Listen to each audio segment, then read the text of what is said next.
We are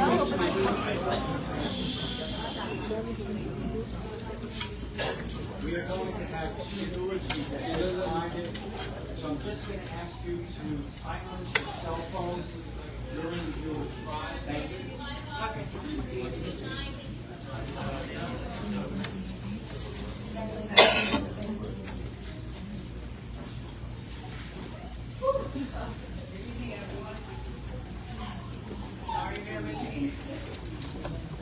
For those who don't know me,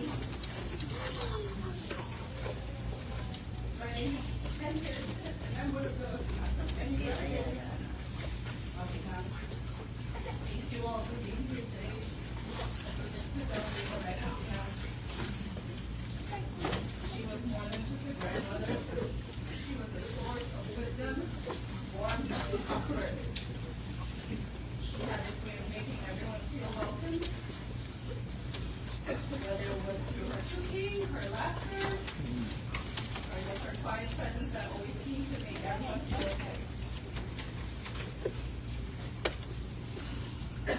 What I'll miss most are the little things.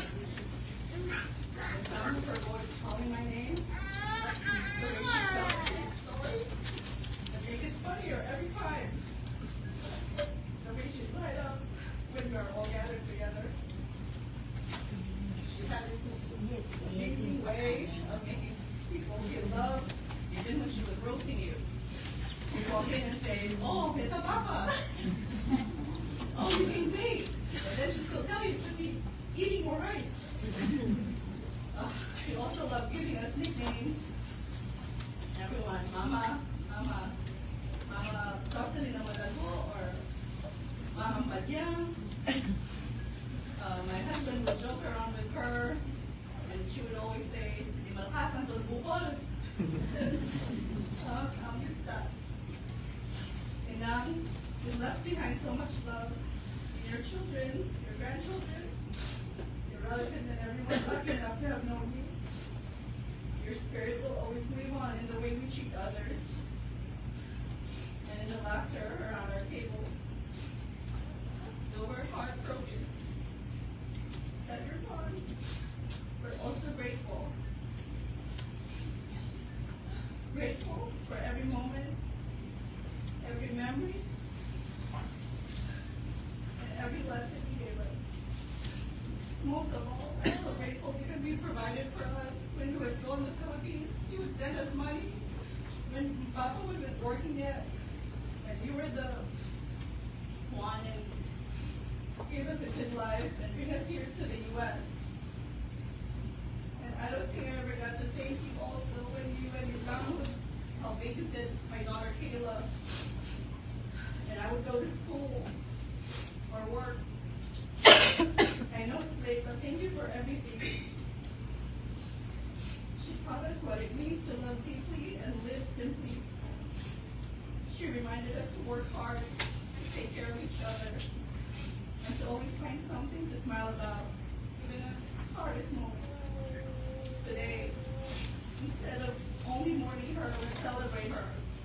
Her warmth, her humor, her strength, and the countless memories she gave us. We'll carry your love with us always. Rest peacefully, Ina. We love you, we'll never forget you.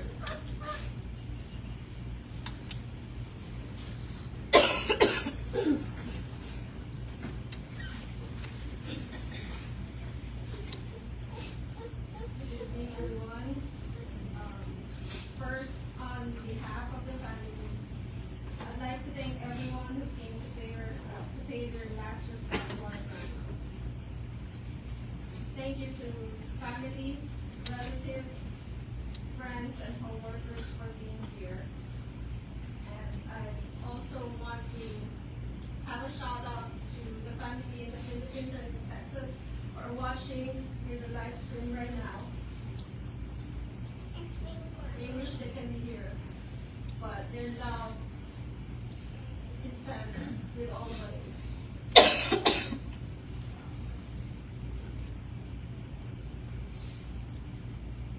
Planning, arranging the services, and breathing at the same time. It's hard for for me to gather all my thoughts, to be able to talk in front of you. And it's the same predicament I felt 13 years ago when our Lolo died. Back then, our grandma, despite mourning, she cried silently, as she had to be strong for the family. She always displayed a strong personality, maybe because growing up, she needed to be strong for her siblings. The sporting son made her stable as she farmed with her great-grandfather. She could have stopped and settled as a homemaker when she got married, but hand in hand, she helped our Lolo, a government employee, raise 6 children. All this while she served in church and the community. She helped my uncles and aunts babysit my cousins when she migrated in 1986. With a little English she spoke, she would remind the grandkids and even some of the great-grandkids to always pray. We will always remember her for always asking if we ate whenever we see her. She always told our Lolo what to do and how to do things. You saying do this, you saying do that.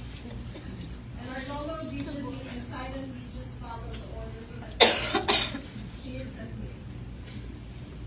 We will miss her famous beef steak job.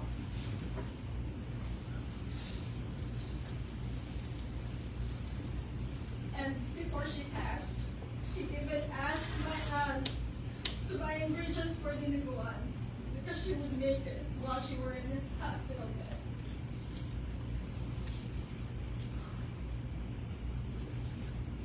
Some of her great-grandkids will remember her for taking so long in the bathroom because it took her so long to wipe the sink after she used it. Kayla would remember her for couscous. Couscous here, couscous there. We will miss and glad if you catch her food with your hands or held the lip of her glass and you would hand her water like the German cook she was. Not until you touch the lip of the glass. Whenever we introduce someone to her, most of my cousins would know this. She would call them another name like they were baptized to them. Wokol, you know how it is. So saying, you know how it was. We will miss how she got mad. Whenever we introduce someone to her, like I said, she would baptize them. And even when she started forgetting, she would always ask if I ate. But she was in the ER a week ago. She would always ask if I ate, or where my husband was, or how my in-laws are. She asked how my kids were if Josh comes home weekly from Boston, or what grade I like. The same questions she would ask every 2 minutes. And when she went in the hospital bed, unable to breathe, she was still asking me to lay down beside her because I might get dizzy. And multiple times she asked me, does Jesus know that you're here?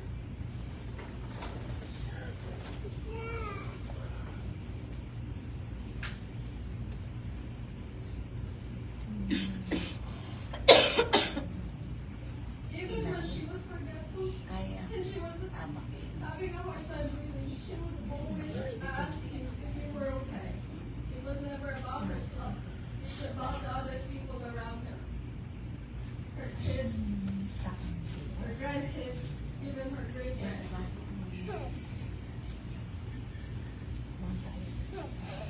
For most of us, we will miss the caring person she was. It is with heavy heart and deep sorrow that she had to be.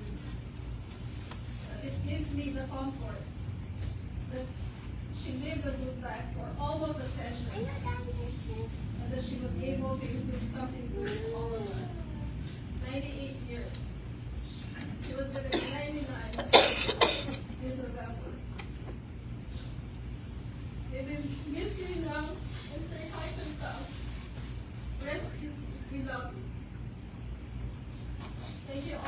for coming here and